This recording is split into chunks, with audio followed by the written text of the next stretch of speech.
அனைவருக்கும் வணக்கம். சற்று முன்பு வெளியான முக்கிய அறிவிப்பு. குடும்ப அட்டைதாரர்கள் பயன்பெறும் வகையில் ரேஷன் அட்டை வைத்திருக்கும் அனைவரும் கவனத்தில் கொள்ளக்கூடிய மிக மிக முக்கியமான மகிழ்ச்சியான அறிவிப்பை தமிழக அரசு வெளியிட்டுள்ளது. இதை பற்றி விரிவாக தெரிஞ்சுக்கணும்னா இந்த வீடியோவை கடைசி வரைக்கும் ஸ்கிப் பண்ணாமல் முழுமையாக பாருங்கள். இந்த வீடியோக்குள்ளே போகிறதுக்கு முன்னாடி இந்த வீடியோக்கு ஒரு லைக் பட்டனை ப்ரெஸ் பண்ணிடுங்க. இது வரைக்கும் நீங்கள் என்னோட சேனலை சப்ஸ்கிரைப் பண்ணாமல் இருந்தீங்கன்னா மறக்காமல் சப்ஸ்கிரைப் பண்ணிக்கோங்க. கூடவே அந்த பெல் சிம்லையும் மறக்காமல் கிளிக் பண்ணிக்கோங்க. சரி, வாங்க இப்போது வீடியோக்குள்ளே போகலாம். மகளிர் உரிமை தொகையில் புதிய விண்ணப்பதாரர்களை பெறுவதற்கான விண்ணப்பங்களை அச்சடிக்கும் முடிவு தற்போது எடுக்கப்பட்டு உள்ளது. இந்த மாதம் இறுதியில் விண்ணப்பங்கள் அச்சடிக்கப்பட்டு பெண்களிடம் வழங்கப்படும் எனவும் தகவல்கள் வெளியாகியுள்ளன. இதன் மூலம் கலைஞர் மகளிர் உரிமை தொகையில் தமிழ்நாட்டில் கூடுதலாக 2,30,000 பேர் இணைக்க வாய்ப்புள்ளதாக தகவல்களும் வெளியாகியுள்ளது. அதே சமயம் இந்த ஆண்டு ஒதுக்கப்பட்ட பட்ஜெட்டில் கூடுதலாக 7 லட்சம் பேருக்கு இந்த ஆண்டு வழங்கப்படும் எனவும் தகவல்கள் வெளியாகியுள்ளது. மேலும் புதிதாக 2 லட்சம் பேர் ரேஷன் கார்டு கேட்டு விண்ணப்பித்தும் இருந்தனர்.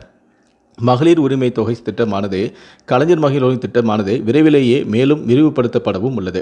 இந்த முறை இதில் கூடுதலாக பயனாளிகள் சேர்க்கப்பட உள்ளதாகவும் தகவல்கள் வெளியாகியுள்ளன. அதன்படி முன்பு முன்னாள் அரசு ஊழியர்களின் மனைவிகளுக்கு பணம் கிடைக்கவில்லை. அவர்களுக்கு இந்த முறை பணம் கொடுக்கவும் திட்டமிட்டுள்ளது. அதேபோல முன்னாள் கார்ப்பரேஷன் ஊழியர்களின் மனைவிகளுக்கும் பணம் கொடுக்க ஆலோசனை தற்போது நடந்து வருகிறது. இந்த திட்டத்தின் கீழ் புதிய பயனாளிகளை சேர்க்க விண்ணப்பங்களானது ஜூன் 2வது மாதம் வழங்கப்பட உள்ளது. அதாவது ரிசல்ட் ஆனது ஜூன் 4ஆம் தேதி வந்த பிறகு தேர்தல் விதிகள் தளர்ந்துவிடும். அதன் பிறகு அடுத்த வாரம் முதல் விண்ணப்பங்கள் வழங்கப்பட உள்ளது. அதற்கு பிறகு விண்ணப்பங்களை பெற்று அனைவரும் விண்ணப்பிக்கவும் முடியும். இந்த திட்டத்தில் கடந்த ஜனவரி மாதம் கூடுதலான பயனாளிகளும் சேர்க்கப்பட்டனர். இந்த நிலையில்தான் இந்த மாதம் இதே திட்டம் மறுவாழ்வு முகாம் பெண்களுக்கும் விரிவுபடுத்தப்பட்டது. அதற்கான ஆணையையும் அரசு வெளியிட்டது. அதேபோல இதுவரை விடுபட்ட பெண்களுக்கும் பணம் அனுப்பப்பட முடிவு செய்யப்பட்டுள்ளதாகவும் தகவல்கள் வெளியாகியுள்ளன. மேலும் புதிதாக ரேஷன் கார்டு பெற்றவர்களுக்கும் பணம் வழங்கப்படலாம். புதிதாக திருமணமான பெண்களுக்கும் பணம் வழங்கப்படலாம்.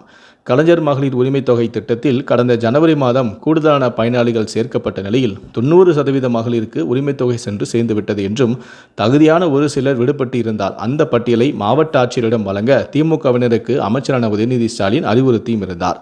தேர்தலுக்கு பின்னர் இவர்களுக்கும் பணம் வழங்கப்படும் எனவும் எதிர்பார்க்கப்படுகிறது.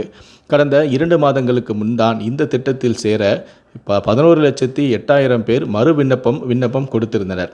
இப்போது 1,07,00,000 பேருக்கு இந்த பணம் கொடுக்கப்பட்டு வருகிறது என்பது குறிப்பிடத்தக்கது.